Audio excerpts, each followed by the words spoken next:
सच यही है हेतल काकी कि आप जब भी इस घर में आती हैं तो आपका एक ही इंटेंशन होता है कि कैसे ये घर हमेशा हमेशा के लिए डिवाइडेड बना रहे। 20 साल पहले आप खुद इस घर को छोड़कर गई थी ना। अब मैं आपसे रिक्वेस्ट कर रहा हूँ, आज से राजगौर निवास के दरवाजे आपके लिए कभी नहीं खोलेंगे हेतल काकी। Please leave. हेतल काकी जैसी भी है वो इस परिवार का हिस्सा है और पता नहीं क्यों मुझे ऐसा लग रहा है कि वो किसी प्रॉब्लम में है। हेतल भाभी तमें चिंता ना करो, हम लोग बस आ ही रहे। चलो जल्दी चलो। काकी कानून के हिसाब से ही काम होगा मैडम। चलिए निकलिए, घर खाली करिए। ये हमारा घर है, कहीं नहीं जा रहे हम लोग। तुम जैसे लोगों को सुधारना हमारा रोज का काम है। छोड़ो मेरा। अरे ऐसे कैसे कर सकते हैं भैया? अरे भाई साहब सुनिए तो बात। भाई साहब रुकिए ना। परिन भाई बस आप ही से उम्मीद है, आप हालत देख रहे हैं इनकी। पैसे चुकाकर हमारा घर छुड़वाइए ना, हमारे लिए ना सही, राजकौर नाम की इज्जत के लिए ही। हेतल, वरना कल सुबह के अखबार में पढ़ लीजिएगा, केवल हमारा घर नीलाम नहीं होगा, राजकौर नाम भी नीलाम होगा।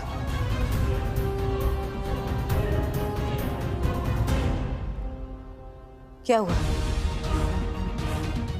मदद नहीं कर सकते हो तो फिर क्या है? तमाशा देखने आए हो? हेतल ऐसा क्यों कह रही हो?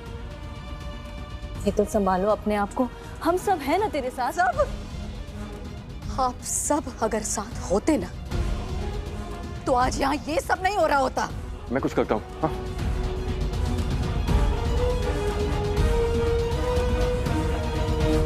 परिन काका काहेपन करो, पर आ लोगों ने बचा भी लो, कुछ तो तरीका होगा। हेतल, अंबिका भाभी का फोन नहीं लग रहा, वो फ्लाइट में होंगी इस समय और उनकी परमिशन के बिना मैं इतना बड़ा अमाउंट क्लियर नहीं कर सकता। जिनल भाभी आप तो हमेशा ये कहती हैं कि परिन भाई अंबिका भाभी के अंगूठे के नीचे काम नहीं करते। सच पता है क्या है? सच ये है कि अंबिका भाभी के अंगूठे के नीचे नहीं, बल्कि अंबिका भाभी के पांव के नीचे दबे हुए आप सब। क्या करूं? ऐसे समय में कौन मदद कर सकता है मेरी? हौसला रखो हेतल, सब ठीक हो जाएगा। मैं बाप को फोन करता हूँ। मेरे बच्चों के साथ ये क्या हो रहा है माँ? तमें दयालु छो, दया करो। हेतल के साथ साथ जिनेश और ध्रुवी भी इतनी बड़ी मुसीबत से गिर गए। इनकी रक्षा करो माँ।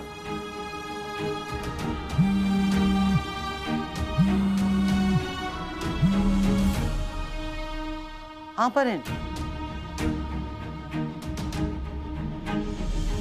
अम्मे माँ दया करो कि माँ हेतल काकी की मदद करने के लिए मान जाए, वरना क्या होगा?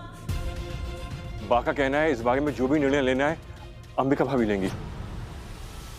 इसलिए 20 साल पहले मैंने उस घर को छोड़ दिया था और बहुत सही किया था, क्योंकि वहां रहने का मतलब है अंबिका भाभी की नौकर बनकर रहना।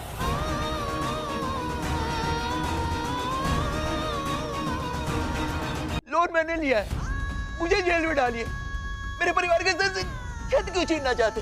जिनेश, जिनेश, जिनेश? जिनेश संभालो अपने आप को। चुप हो जा। अरे मेरे पति को दिल का दौरा पड़ने के बाद दिल पिघलेगा, आप लोगों का क्या? जिनल भाभी, ज्योति बहन, 10 करोड़ रुपए कोई बहुत बड़ी रकम नहीं है आप लोगों के सामने। जिनल भाभी, मैंने हमेशा आपका साथ दिया, आप इस वक्त मुझसे मुंह मोड़ लोगी? बोलो।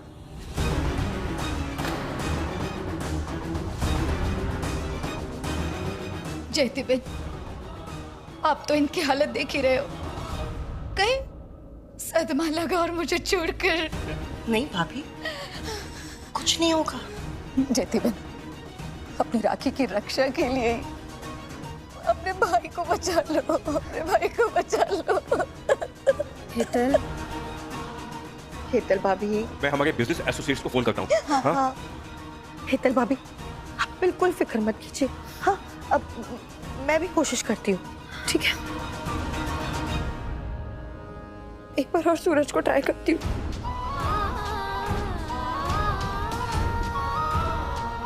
आपके द्वारा डायल किया गया नंबर लग रहा है, कहीं फ्लाइट और डिले तो नहीं हो गई। प्लीज प्लीज उठा लो मासूम, प्लीज उठा लो। हेतल, मैंने बहुत कोशिश की पर बिना कुछ गिरवी रखे कोई 10 करोड़ रुपए देने को तैयार ही नहीं है। क्या छो मासूम, क्या करूं मैं? पूरा सूरज जानता है कि हमारे परिवार का बंटवारा हो चुका है और कुछ लोगों ने तो साफ साफ कह दिया कि जिनेश कई सालों से नुकसान में बिजनेस कर रहा था। उन्हें तो शायद इस नीलामी की भी खबर है। कोई ये मानने को तैयार ही नहीं है कि पैसा जिनेश भाई नहीं, मैं उठा रहा हूँ। अगर अंबिका भाभी कहती तो बात कुछ और होती। शीतल भाभी, दर्शन के पापा मदद के लिए तैयार है। हाँ? पर इतना बड़ा अमाउंट अभी के अभी अरेंज करना उनके लिए भी पॉसिबल नहीं है, और अगर अरेंज हो भी जाता है तो अमेरिका से यहाँ तक ट्रांसफर होने में एटलीस्ट 3 दिन लगते हैं। 3 दिन? 3 घंटे नहीं हमारे पास यहाँ जयती बे। हेतल, अमाउंट मोटा छे, कहाँ से बंदोबस्त करूँ?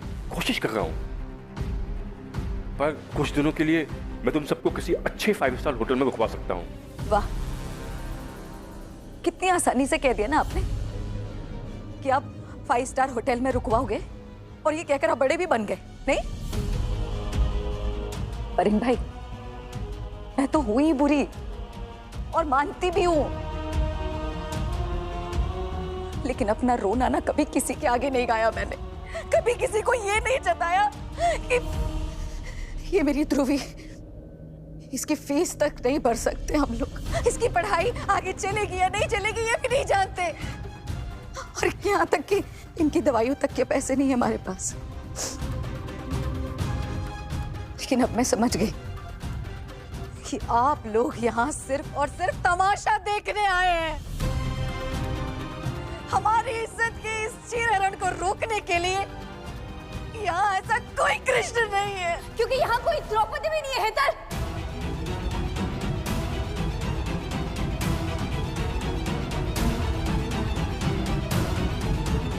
बड़ी बड़ी बातें करने से ना सच नहीं बदलता। तुझे तेरी हालत के बारे में पता था तो सोच समझ कर खर्च करती ना। क्यों हर त्योहार में सबसे ज्यादा सज धज कर आती थी? कार, गहने, इन सब चीजों में हमारी बराबरी क्यों करती थी? चादर जितनी लंबी होती है ना उतने ही पैर पसारने चाहिए। हेतल, जिनेश भाई तेरी सारी इच्छाओं को पूरे करते हैं, इसलिए तुझे आज ये दिन देखना पड़ रहा है। और 10 करोड़ रुपए कैश होते ना तो हम तुम्हारी मदद करते भी, लेकिन इतने सारे रुपए अचानक से हम कहाँ से लाए? बस जिनल भाभी, इस समय हमारे परिवार के हालात ठीक नहीं है, इसलिए इतने ताने सुना रहे हो ना आप। परिन भाई, नहीं है मुझ में अब और सहने की ताकत, इन तानों को नहीं है मुझ में। हेतल भाभी, परिन, क्या हम अपने गहने बेच दें? असंभव ना थी, खानदानी कहने हैं, बिना अंबिका भाभी के परमिशन के नहीं बेच सकते। तो फिर ठीक है, किसी दिन मिलेंगे ना, बीच चौराहे पर ट्रैफिक सिग्नल पे, मैं, ध्रुवी, जिनेश भीख मांगते हुए, और फिर अपनी गाड़ी में आना, और तब कुछ हो सके ना तब दे देना आप लोग। लेकिन अब बस, बहुत हुआ, हट जाइए मेरी नजरों से, चाहिए यहाँ से। उस परिवार को 20 साल पहले जो मैंने छोड़ने का फैसला लिया था बिल्कुल सही लिया था, क्योंकि जो परिवार अपने अपनों की तकलीफ में उसका साथ ना दे, ऐसा परिवार कहलाने लायक ही नहीं है। चाहिए यहाँ से आप लोग, नहीं चाहिए आप लोगों की कोई मदद, नहीं चाहिए। बस करिए माँ, बस करिए, शांत हो जाइए। चले जाइए। आप ये सब क्या कह रही हैं? बस करिए प्लीज, चले जाइए, बस करिए। इससे पहले मेरे मुंह से कुछ और निकले, चले जाइए यहाँ से आप लोग।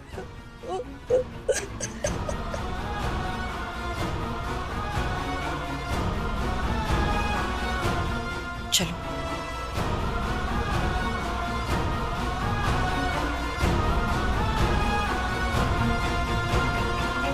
हेतल काकी तो बहुत ज्यादा गुस्से में, अब मैं वहां जाऊंगी तो वो भी नहीं कर सकती। पर से जिनेश काका की तबीयत भी खराब लग रही है। अबे माँ, का एक तो उपाय हंसे, क्या करूं मैं, इनकी मदद कैसे करूं? प्लीज मुझे कोई तो रास्ता दिखाइए।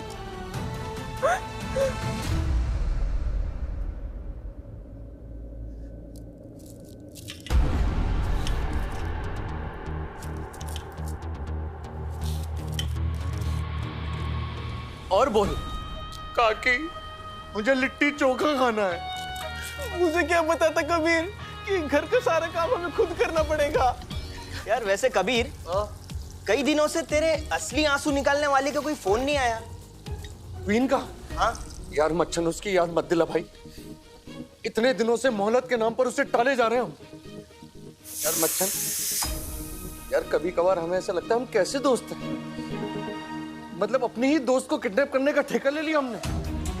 नहीं लेते ना कबीर तो क्वीन वो ठेका किसी और को दे देती और फिर कैसे को कैसे बचाता तू? हाँ? ये बात भी ठीक है रोतलू, ये भी ठीक।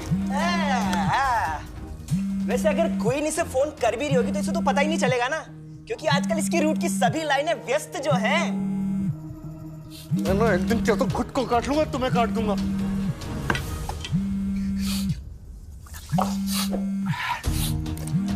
कैसा लग रहा? ठीक है? अब एकदम जोरदार। उससे पूछा कैसे चला?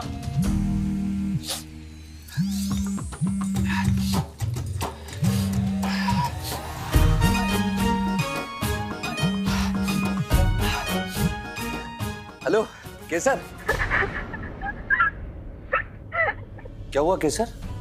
कबीर, हेतल काकी का घर नीलाम हो रहा है और पासो और सूरज भी सूरत में नहीं है। इन्हें कहीं से भी मदद नहीं मिल रही। मुझे इनकी मदद करनी है कबीर, पर मुझे समझ ही नहीं आ रहा मैं क्या करूं। केसर शांत शांत हो जाओ। अब हमें आराम से बताओ क्या हुआ है। रोना मत। कबीर,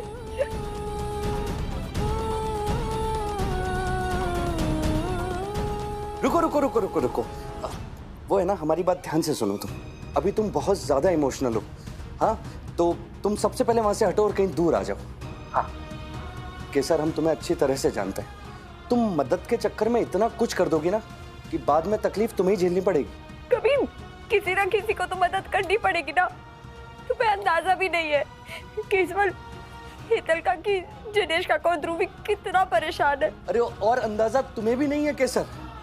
हाँ इसीलिए हम बोल रहे हैं इन चक्करों में मत फंसो, बाद में सब कुछ तुम्हें ही झेलना पड़ेगा। कबीर, तुमने तो कहा था कि आपके दिल की सुननी चाहिए और मेरा दिल यही कह रहा है कि मुझे इनकी मदद करनी चाहिए। तुम हमारी बात सुनने को तैयार ही नहीं होती हो केसर। देखो हम तुम्हें ऐसा कुछ भी नहीं करने देंगे जो बाद में तुम्हारे पांव का कांटा बन जाए। तुम समझ रही हो केसर? हम तुम्हारे दोस्त हैं, तुम हमारी बात मानोगे ना? हाँ तो एक काम करो, वहां से हटो और अभी की अभी अपने घर चली जाओ। कैसा? यार फिर से काट दिस। यार ये केसर इतनी जिद्दी कैसे हो सकती है? कोई रोको रोको इसे। कोई तो रोको। रोको इसे कोई। अरे रुक जाइए। तो रोके हैं। अरे मैडम, आशु करो जो, रुक जाओ, आगे नहीं आना वरना खुद को आग लगा लूंगी। उसे छोड़ो, छोड़ो उसे। नहीं, इस तरह बेकारियों की तरह जीने से तो अच्छा है कि मैं मर जाऊं। काकी, काकी,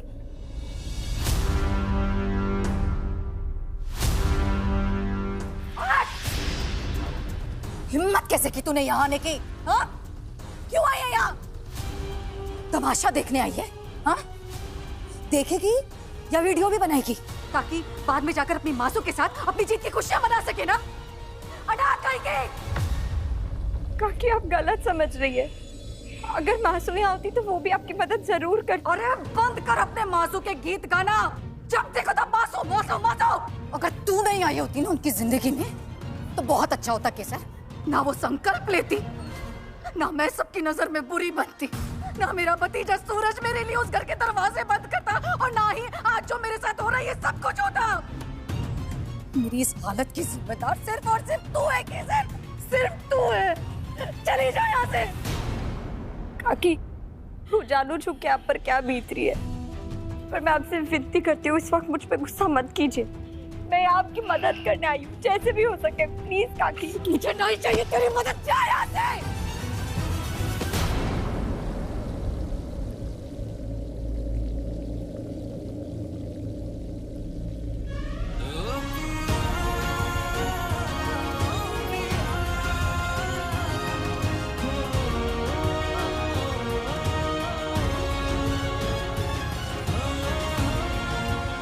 तुम ठीक हो ना केसर? हाँ, पर तुम तो आने नहीं वाले थे।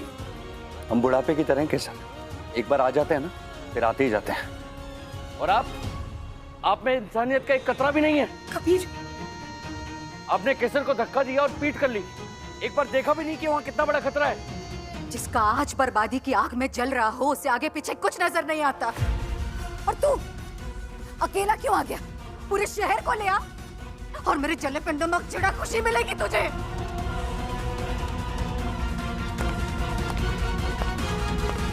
ए भाई मारी દીકરીનું लैपटॉप नहीं प्लीज, उसे पढ़ाई के लिए चाहिए प्लीज, ये मत ले जाइए। हमने सोचा भी नहीं था केसर, इनकी हालत इतनी खराब है। छोड़िए छोड़िए, चलिए चलिए चलिए चलिए। आप आइए।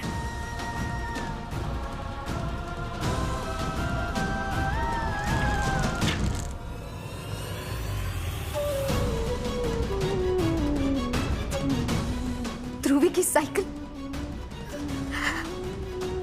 बचपन में कहती थी ये मेरा एरोप्लेन है, और ये वही टेबल है जिस पर बैठकर ध्रुवी ने पहली बार अन्न खाया था। क्यों केसर, मिल गई ठंडक? अब चैन आ गया ना?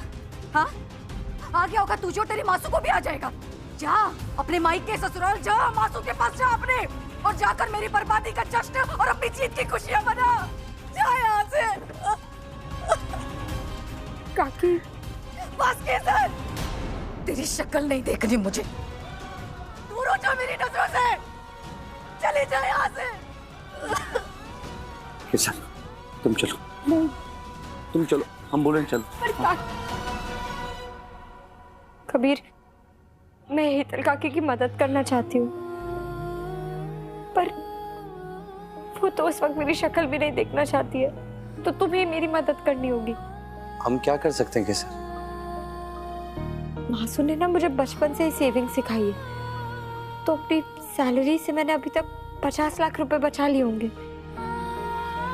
अगर वो पैसे आज काम नहीं आएंगे तो फिर कब काम आएंगे? केसर कैसी बातें कर रही हो तुम कैसे भूल सकती हो उन्होंने क्या क्या किया तुम्हारे साथ में?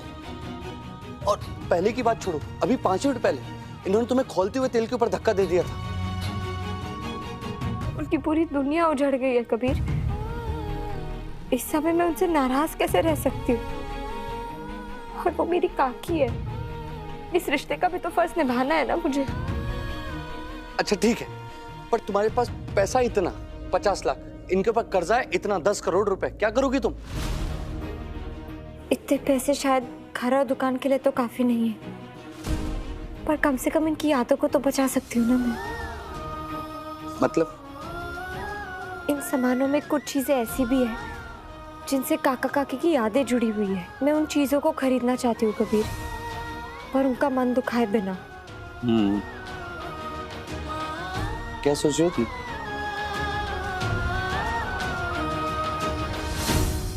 परिन शू थयो? जिनल वो जयती बेटा, तू ही बता दे क्या हुआ? हेतल बहु होशियार से बद्दू संभाली सके, उसने जरूर कोई ना कोई उपाय निकाल ही लिया होगा, है ना? वाह, जब समय खराब हो ना तो बुद्धि भी काम करना बंद कर देती है। अरे अब तक तो वो लोग सड़क पर भी आ गए होंगे, और वहाँ अगर कुछ पैसे बचे भी होंगे ना वो भी कुछ दिनों में खत्म हो जाएंगे। पर हेतल भी बहुत गुस्से में थी भा, हमने बहुत कोशिश की पर उसने हमें रुकने तक नहीं दिया वहां।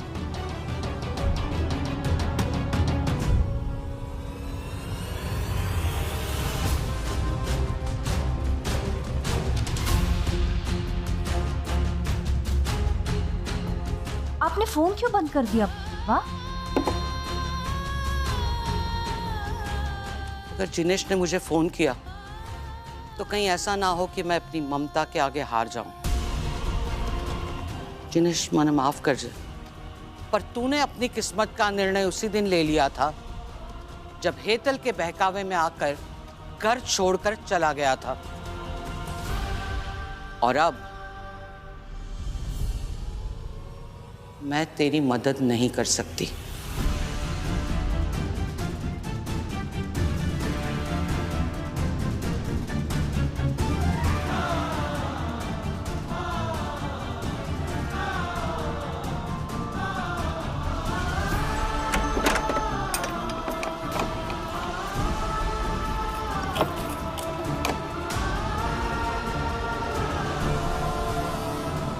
તમારા બધા કરતા હેતલને હું વધારે જાણું છું। अपनी मुश्किलों को मौके में कैसे बदलना अच्छी तरह जानती है वो। सड़क पर रहने वालों में से नहीं है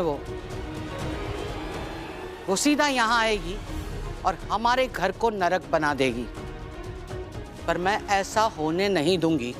राजगौर निवास के दरवाजे अब उसके लिए कभी नहीं खुलेंगे, कभी नहीं।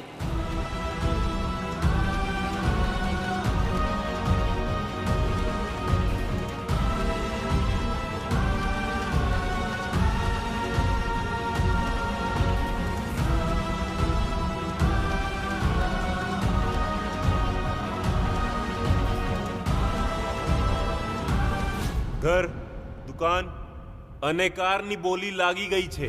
अब हम फर्नीचर और बाकी सामान का ऑक्शन शुरू करेंगे। कबीर, कुछ भी हो जाए तुम ध्रुवी की साइकिल, काकी का मंगलसूत्र, डाइनिंग टेबल, ज्वेलरी और घर का कुछ जरूरी सामान जरूर ले लेना। हीतल काकी को देखकर लगता है उन्हें इन सब चीजों से बहुत लगाव है। यह है सूरत के बहुत ही मशहूर राजगौर परिवार की खानदानी dining table, made of original teak wood. बोली स्टार्टिंग प्राइस छे फक्त 30,000 रुपया। 31,000, 40,000, 50,000, 70,000। हमें पीछे हटना नहीं है, ये टेबल हमको लेनी है। राजकौर फैमिली की खानदानी टेबल है ये। बड़े बड़े फिल्म स्टार के सामान से ज्यादा वैल्यू है इसकी। 2 लाख। बाजार के भाव से 4 गुना ज्यादा पैसा देना कहाँ की समझदारी है केसर, और वो भी इतनी पुरानी टेबल की। बाजार के भाव की कोई वैल्यू नहीं है कबीर। ये टेबल अनमोल है क्योंकि इससे मेरे परिवार की यादें जुड़ी हुई है। तुम बस बोली लगाओ। 2,10,000, 2,20,000, 2,50,000, 2,50,000 एक, 2,50,000 दो, 2,50,000 3। सोल्ड। तुम किस मिट्टी की बनी हो केसर? खुद की मेहनत का पैसा जलाकर दूसरों की जिंदगी रोशन कर रही हो। लिस्ट में नेक्स्ट आइटम 6, राजगौर परिवार का एक और एंटीक पीस फर्नीचर। ये शानदार ड्रेसिंग टेबल, बोली स्टार्टिंग प्राइस है फक्त 1 लाख रुपया। 1,10,000, 1.5 लाख, 1,75,000, 2 लाख, 2.5 लाख, 5 लाख,